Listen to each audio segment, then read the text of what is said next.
to Manchester Conference, where it is a balmy 6 degrees outside, rising to 11 degrees later in the day, where there's no need for an umbrella once you get inside the conference building. I'm absolutely delighted to introduce our opening plenary speaker, Donald Freeman. For those of you who are not in Manchester, the conference is taking place in a converted railway station, and Donald has helped many a teacher on their own developmental journey. The latest stop on Donald's journey is Ann Arbor, Michigan, where he is the professor at the School of Education, the University of Michigan. And Donald's had many stops on his own developmental journey, and you can find them outlined on page 50 in the program. Donald is also someone who has been an ex-president of TESOL and was also responsible for establishing links between the special interest groups of TESOL and the special interest groups of IATEFL. So we certainly think of Donald as a member of the IATEFL family. We do like to think of IATEFL as a family, and so we have introduced a new 2-for-1 family deal with plenary speakers.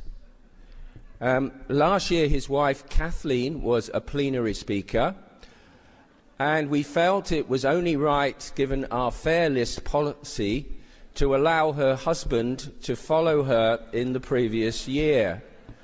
And we are delighted that both Kathleen and Donald are in fact here today.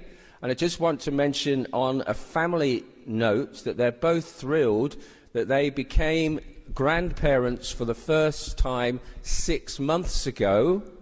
And they now have a granddaughter called Madeline, who I'm sure will be either a future president of IATEFL or TESOL, or maybe a Swiss Teachers Association. It has been said that umbrellas work best like minds when they are open.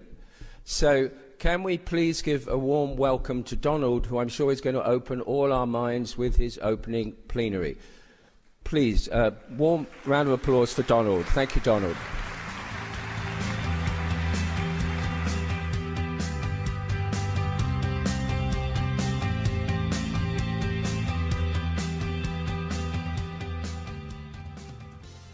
Thank you, George.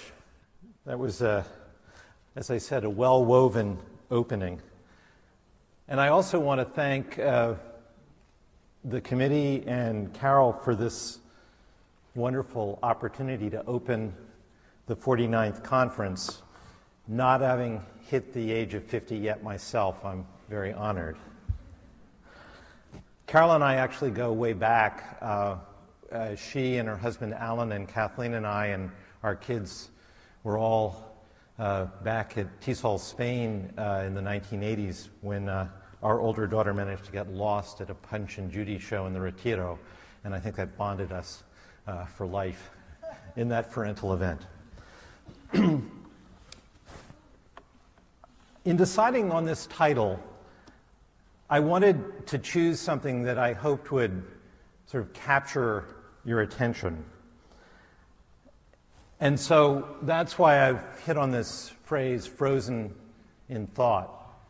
And I have to say there is a little bit of trepidation or nervousness in addressing this notion that we might be stuck in the way we think at an event with colleagues who I very much value. As a matter of fact, as I was preparing this, I remembered a story of the pianist Rudolf Serkin, who some of you may know. He was a very well-known classical pianist who lived most of the year just down the road from where I used to live in southeastern Vermont. He lived in the town of Guilford, Vermont. And he was interviewed in the local paper at one point, and he was asked if he was ever nervous playing concerts. And this is someone who'd played in Wigmore Hall in London and Carnegie Hall in New York and the Budokan in Tokyo and so on. And he said, well, actually, he wasn't. The only time he really got nervous was when he played the volunteer fire department event in Guilford. And the reporter asked him, well, why would that make you nervous given where you've performed? And he said, well, the people I'm performing in front of in Guilford are my neighbors. I feel a little bit the same way. I'm no pianist, I will tell you that, and I certainly have never performed in the Wigmore Hall in London or Carnegie Hall, but I do feel like I'm here speaking to neighbors with a title that is going to put some ideas out that I hope will be useful for the conference. So I've been interested in this notion of thinking and reasoning in teaching for quite a while now. And what I want to do is to talk really about how we use ideas to explain and justify and make sense out of what we do as teachers. And so for the purposes of this talk, let's think of this idea of thinking and reasoning within this frame of figuring out and explaining and justifying what we do. Now, what's interesting is that reasoning has sort of two sides to it. We can reason about something, and that's really when we think of reason as a verb, and we can give reasons for something, and that's when we think of reason as a noun. So it's an interesting distinction if you want to work on it that way, because to reason about something really focuses internally. It focuses on yourself and how you make sense of it. Whereas when you're reasoning to giving reasons to someone, you're really addressing a public or other people. So the reasons are given to others about what you're doing.